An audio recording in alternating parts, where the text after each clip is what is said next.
የራበው ማነው የራበው ማነው ይሄን የመሰለ ሽሮ ከማኪ ጋር።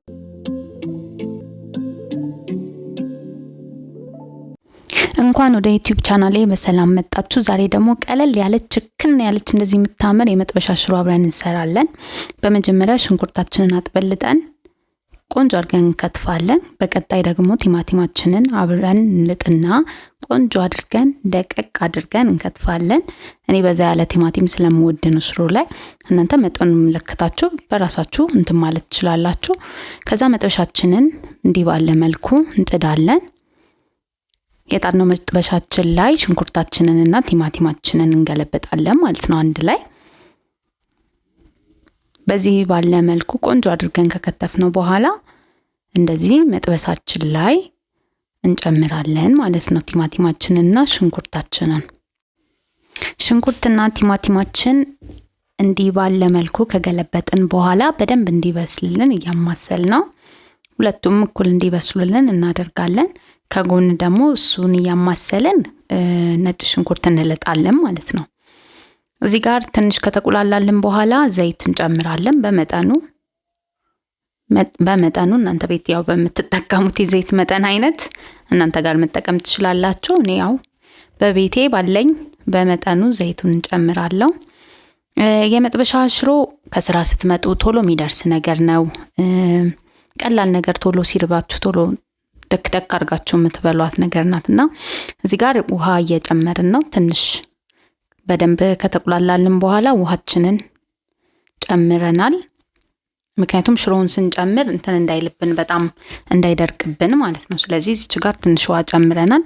ስለዚህ እዚህ ጋር የላጥነውን ነጭ ሽንኩርት ከዝንጅብል ጋር ትንሽ የዝንጅብልና ነጭ ሽንኩርት አድርጌ በደንብ አድርጌ አድቅቄ እየከተፍኩት ነው። በደንብ እንዲደቅልኝ ደግሞ ጫው ከላዩ ላይ ጨምራለሁ። ጫው ሲኖረው በደንብ ለመድቀቅ አሪፍ ይሆንልናል። እዚህ ጋር በምታዩት መልኩ ፈልቷል ውሃችን። ስለዚህ በላዩ ላይ ሽሮአችንን ምጥን ሽሮ ነው የምጠቀመው። ሽሮአችንን እንጨምራለን ማለት ነው። ሽሮአችንን በዚህ ባለ መልኩ ጨመርን። ትንሽ ውሃ ጠብ እያደረግን ሽሮውን እናርሳለን ማለት ነው። እንዲህ ባለ መልኩ እያሸን በደንብ እንዲቀላቀል እንዲዋሃድ እያደረግን ሽሮአችን እስከሚቀላቀል ወይንም በስልሱ እስኪርስ ድረስ እናሸዋለን አብረን። አያችሁት? አሁን በደንብ ተቀላቅሏል። ቆንጆ ሆኗል፣ አሪፍ ሆኗል። ስለዚህ ትንሽ ውሃ ጠብ እያደረግን ሽሮውን ለማለስለስ እንሄዳለን ደግሞ አሁን ማለት ነው። አያችሁት? እዚህ ጋር ውሃውን ከጨመርን በኋላ ሽሮ እንዴት እየሆነ እንዳለ ለስለስ እያለ በደንብ እየታሸ ከቁሌቱ ጋር አብሮ እየተዋሃደ የቁሌቱን ቴስት እያያዘ ይመጣል ማለት ነው። እዚህ ጋር በደንብ አድርገን እያሸነው ነው። ትንሽ ውሃ ጠብ እያደረግን እናሸዋለን። እንዲህ ባለ መልኩ ሽሮአችን በ5 ደቂቃ ይደርስልናል። እውነቱን ለመናገር ለቶሎ ሽሮ ማለትም ለቶሎ ምግብ ይሆናናል። ቶሎ ደክ በ5 ደቂቃ የምትደርስ ሽሮ ትሆናለች ማለት። የመጥበሻ ሽሮ ደግሞ ሲባል ቆንጆ ነው፣ ይጣፍጣል። ችክን ያለች እዛው የምትሆነው። እዚህ ጋር ውሃችንን ከለስን። ስለዚህ ውሃችንን ከከለስን ያው ኦሬዲ በስሏል ሽሮ ብለን ስላሰብን ውሃችንን እንከልስና እንዲህ ባለ መልኩ የጓጓሉትን እናማስላቸዋለን። ከዛን አንድ ላይ ጣዕሙን እንዲያገኝ ስለፈለኩኝ ነጭ ሽንኩርትና ዝንጅብሌን አንድ ላይ ጨመርኩኝ፣ እላዩ ላይ ጨመርኩኝ።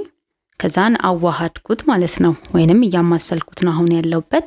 ትንሽ ደቂቃ ከደና አድርጌ ስመለስ ይኸው በዚህ ማለ መልኩ እየተንተከተከ ነው ውሃችን ማለት ነው። ስለዚህ ሽሮ በመጥበሻ ስንሰራ አሁን ደረሰ ማለት ሳይሆን እዚህ ጋር ጫው ጨመርን፣ ደረሰ ማለት ሳይሆን ዘይት እስኪታፋ ድረስ ብንጠብቀው ቆንጆ ነው። ምክንያቱም የሚጣፍጥ ቴስት ይኖረዋል ማለት ነው። እዚህ ጋር አያችሁት? አሁን ቆየት ብሎ እየተንተከተከ ሲመጣ እየወፈረ መጣ።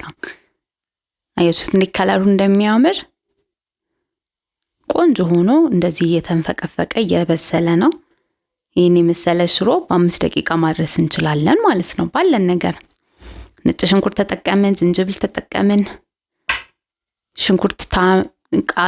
ሽንኩርትና ቲማቲም ተጠቀምን። በእነዚህ ነገሮች ብቻችን የመሰለች ችክን ያለች ምታምር ብሉኝ የምትል ሽሮ ማዘጋጀት እንችላለን ማለት ነው። ስለዚህ ይህንን የመሰለ የመጥበሻ ሽሮ አብረን ሰራን። አያችሁት እንዴት እንደሚያምር። በስተመጨረሻ ቀስ እያለ ሂቱን ቀንሼዋለሁ እዚህ ጋር ቀስ ብሎ እንዲንተከተክ ለማድረግ ያው ብዙ ጊዜ የሚመከረው ሽሮ በከሰል ነው ይባላል አይደል? ስለዚህ እሱን አይነት እንትን እንዲኖረው ትንሽዬ ቀስ አድርጌ ሂቱን ቀንሼ ነው የስቶቭን በዚህ ባለ መልኩ እየተንተከተከ ያለው። በዚህ መልኩ ሽሮአችን ደርሷል። እዚህ ጋር እያቀረብኩት ነው። ስለዚህ ባካችሁ ይህንን ሽሮ ቤታችሁ ሞክራችሁ አሪፍ ከሆነላችሁ ላይክ፣ ሰብስክራይብ፣ ሼር አድርጉ እና ቤተሰብ ይሁኑ። ወዳችኋለሁ። አመሰግናለሁ።